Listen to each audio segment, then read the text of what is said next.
He's doing so much damage to that Reaper early on. Poor micro by you, but SC2 does hold that off pretty simply, doesn't really lose much mining time. Only having to produce 4 Zerglings early on, and as a Zerg player, you really want to make most of your larvae, making as many drones as possible. It's very true. Larva production being the #1 thing as a Zerg that you want up until you get, 60, 70, 80 of them. After that point, you just really don't want them anymore. You're like, go away drones, I want my army. And you did make a second Reaper here. I'd be really happy to see him control the Xel'Naga Watchtowers with it, but it does look like there is going to be some sort of pressure coming with these Reapers. But the Zerglings are still in position. Oh, is he going to pick off that? Oh, he picks off one Reaper without any contest. You not microing properly and losing a Reaper and almost all the health on a second Reaper. And these players are Masters League, and they are actually pretty top-level Masters League players, so it's very strange to see such poor micro by you. I think it's mostly that you didn't realize that the Zerglings were there, and he tossed them up, he told them, hey, go attack the mineral line, or move towards the mineral line, and then went back and macroed really quickly, and came back and saw the Zerglings there. Also, I want to point out something real quick. During that fight, I witnessed a tree wilt. It didn't get hit or whatever, it just, the leaves on it all just died and bent over. Did the creep touch it? Yeah. Well, yeah, that's what happens. Creep, really? Not very good for planting, huh? I did not know that. If you put creep on the ground and you turn your graphics up, if there's flowers on the ground, they all just disappear. It's amazing. There's flowers? Yeah, there's flowers. Like, look at the third base right now of SC2, which, by the way, I really love that base, that positioning for that base. It's very smart. The reason he did it is because once you take down those 2 Reapers, that's 100 gas gone. That's 100 minerals gone. That's a lot of production time gone for the Terran player. He doesn't really have the army to right away attack you. He does already have combat shields, though, and he is getting stim now, so I think he could still be going for a powerful stim timing. Yeah, it does seem like that is the case. And right now we do see Zerglings moving all around the map. I'm really loving this play by SC2, looking for any proxies, being as safe as possible. When you can't attack, when you have small numbers of units, it's always good to scout around, be as safe as humanly possible, especially in a tournament setting like this. And right now, Yu is definitely gearing up for some sort of expansion. Right now, he wants to probably secure that in the safest way possible. He does have a starport and a factory switching off so that starport can get the reactor. Probably going to make a few medevacs. Try to go for a big drop play and then expand off of it. Very true. That actually would be very cool. It's always good to use your aggression to your advantage. Get that map control in your favor. Maybe take an expansion if you can. SC2 throwing up his auxiliary hatch up in his natural. Going to be able to get a lot more production with that, especially with that second queen there. Going to constantly, but he is missing some larva injects, so that could hurt him a little bit. Yeah, Zerg has a very difficult time. I think that's why a lot of people say Zerg is the hardest race to play. It just has such complex and micro-intensive mechanics to it, where you need to keep spreading your creep. You need to keep injecting into your hatchery, or you lose a lot of production time. Yeah. If the second you miss a single larva injection, you just lost 4 units for nothing. It's very mean if you're not paying attention. I miss larva injects all the time, but I just cover that by building more hatcheries.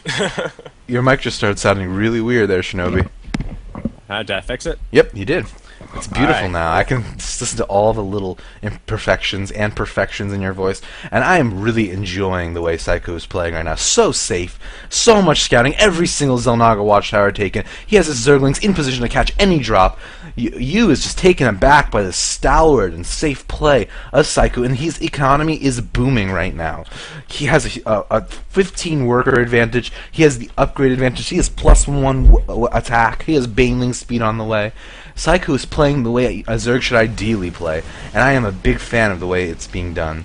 And he's got a Spire on the way, so he's going to have Mutas to completely counteract the drop play, going to take over even more. But he moves his entire army out. Well, not his entire army out. Wow, he still has a bunch of Zerglings just all in random places over his base to stop any drop play. And he's going to be moving his army out towards the main to try and, get in a hit while half his army is out moving around. And Yu is such a vulture. He sees this large Zergling force out there, and look, he's finding any weakness he can he's trying to exploit any weakness he possibly can. Stimming Marines in this third base.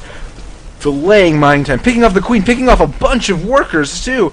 Great play by you, finding the weak point in Saiku's defense, but the Zerglings are streaming in to clean it up, and you know what? A little bit of damage being done by you, and that kind of damage is what you need to get back into a game.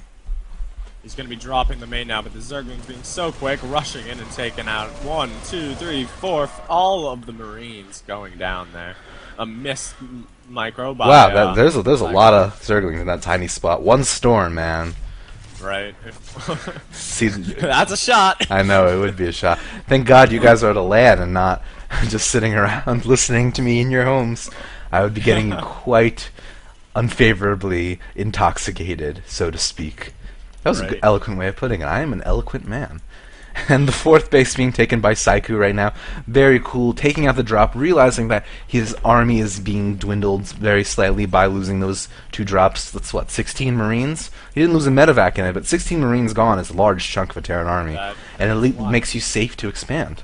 I just realized that there's no gold mineral patches on this map. No, there aren't in the latter version either. Oh, wow. Yeah. That's really weird. I never noticed that before. And wow, these mutas came out at such a cool timing. The Terran army is moving out of his base. There's a few missile turrets around, but not enough to completely deter a mutalist push. And I think this is going to do a lot of damage if he just positions his mutas right over the command center. Oh man, and those... Oh, wow. So much damage being dealt right now. But meanwhile, the Terran army does siege at the bottom of the natural, a great and strong siege location. But the Banelings completely surrounding the Marines, taking them out. The Marines are on move command. All of those Marines go out inside the main. The Mutalist doing so much damage to the worker count. Oh, they're completely not mining at this point. A Zergling run by into the natural base. Saiku playing on every corner of this map, and you is forced to GG. Saiku playing so strongly, 3 prongs of attack, such great multitasking, such great micro, and wow, I am so impressed with Saiku's play this game. I literally had my jaw drop to the floor as I watched all of those attacks work together simultaneously, and you just not being able to keep up with the multitasking ability that Saiku has there. Definitely a great player, and he played that out perfectly. Well, I'm calling it right now. Saiku wins this tournament. I'm like a Saiku fan right now. Keeping those Zelnaga watchtowers, keeping up on his macro, his micro. He continuously expanding whenever the Terran looks weak. Wow, just such great game sense by Saiku. I'm a big fan already. Saiku did play that game amazing. I honestly did not see that coming. Like, it was all calm, and then Yu's like, yeah, I'm gonna go for this push, I'll probably expand off of it, and then Saiku's like, nah, I'm killing everything. Saiku's just like, no, I'm awesome, and you're just about gonna have to acknowledge how awesome I am right now. And he just played so stellar. I am blown away by that play. It was so solid. There was not a single chink in his armor. That was definitely somebody to be impressed by. He's now one of my new favorite players. Right away. And you know, he's a high Masters level player, you can already tell just by the way he plays. And wow, I didn't expect this kind of level play right off the bat. Saiku showing us what's up. He's actually ranked 15 in his Masters League, so not as tip-top as I imagined, but I think he deserves to be. He's only 800 points into Masters.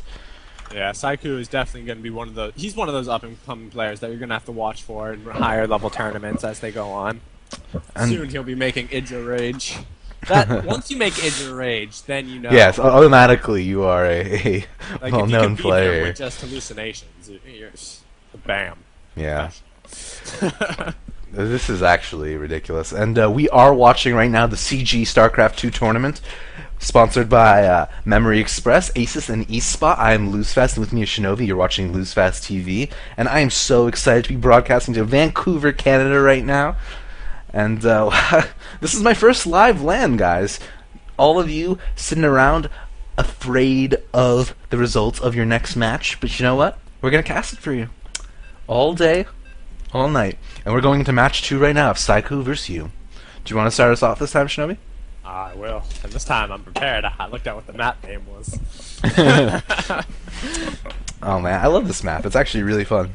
Yeah, Crevasse is a great map. I don't think I've ever actually seen the GSL version. Really? Oh, it's actually really great. I'm a big fan. Alright, hello and welcome to the CG StarCraft 2 tournament, Game 2 between Saiku SC2, our purple Zerg player up in the top left, and you, the yellow Terran player down in the bottom left. Our map today is the GSL Crevasse.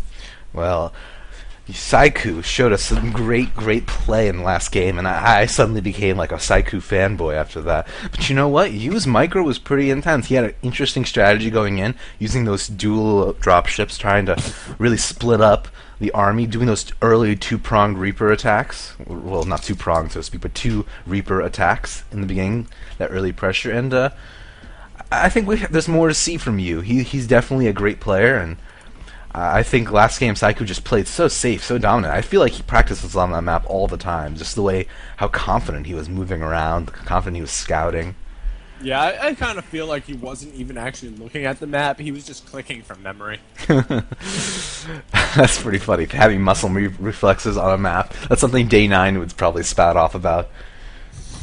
If you ever get that good where you can close your eyes and still play on a map from memorizing where your hand needs to be on your mouse and your mouse pad, then I would say on your mini-map, really. You just never move from your mini-map. Just click middle of the screen, mini-map, click. well, I'm just saying, like, if you could place your hand down on your mouse pad, look at your screen, place it somewhere, and then close your eyes and just play from there completely, then you might as well just go become a professional already. You've convinced me. I'm just gonna buy a blind pad that says like a blindfold that says Saiku on it. Tie it over my eyes.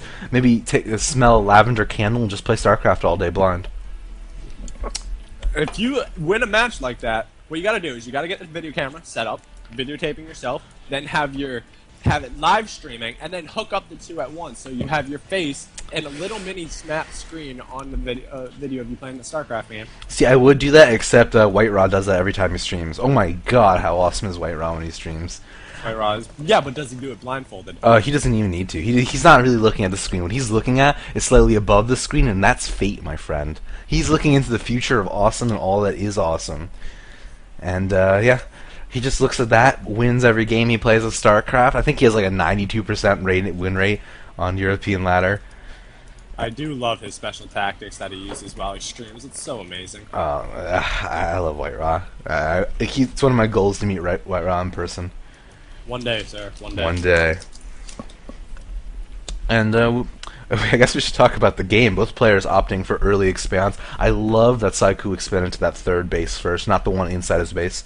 What's cool about it is it gives you time to take that base later, which is very easily defendable. And also, there are more mineral patches at this third base, and a second gas. So if you're going to be doing early muta play or some really high economy baneling aggression, it's a much better base to take overall. As a Terran player, it's just much harder to defend, because you really depend on blocking off and all that, and as a Terran player, you can't block off that third base, whereas as a Zerg player, it's much easier. You just spread your creep, and you got your units that are being your defense. Absolutely, and we have our Terran player moving around the map, scouting at the Xel'Naga Watchtowers. Very good play by Yu. I guess he learned from last game that scouting is so important against Saiku, because he really just overly abuses that map vision, so he really needs to... I think the key to taking down Saiku is eliminating his map vision, limiting that map control he has with those speedlings, and sort of taking that early economic lead that Terran is able to do with mules. And yeah, it's going to be really interesting to see how he counteracts Saiku's ability to gain vision. And Saiku doing a good job of spreading out his overlords on that side where the overlords can move pretty freely. He can actually get all the way up into here, sort of scout the gas, see if he's mining it. Pretty safely. There's only one spot that's pretty dangerous over here, where Marines can sort of clump up and get it. But sometimes it's good to take a risk with those overlords, get them good and in the Terran base, so they can pop in and out at their discretion. Yeah, I sacrifice overlords all the time just to see what's going on in my enemy's base. And we do have a clump of roaches moving out now. He could be just doing this to clear out the Xel'Naga Watchtowers, or he could even be doing a little bit of pressure. Maybe take out those destructible debris at the bottom of the ramp. Pressure because he is streaming a bunch more roaches down to his army. It does seem that way. And I like this. It's early. It's not going to cut into his economy too much. He did produce 8 workers right after these roaches did pop out, and the reinforcements naturally. And he's not streamlining towards the base. He's doing damage to those debris. It's going to force the Terran to make more buildings there to block the ramp. Maybe a building that he can eventually destroy. And those Marines are forced to micro, while the roaches can pretty much sit back, take out the tech lab, do their damage. These aren't like world-changing roaches. If he loses them, the game isn't over. But they're doing so much damage right now inside the base. Use Siege Tank that pops out. If he picks off the Siege Tank, it's actually going to be huge for Saiku.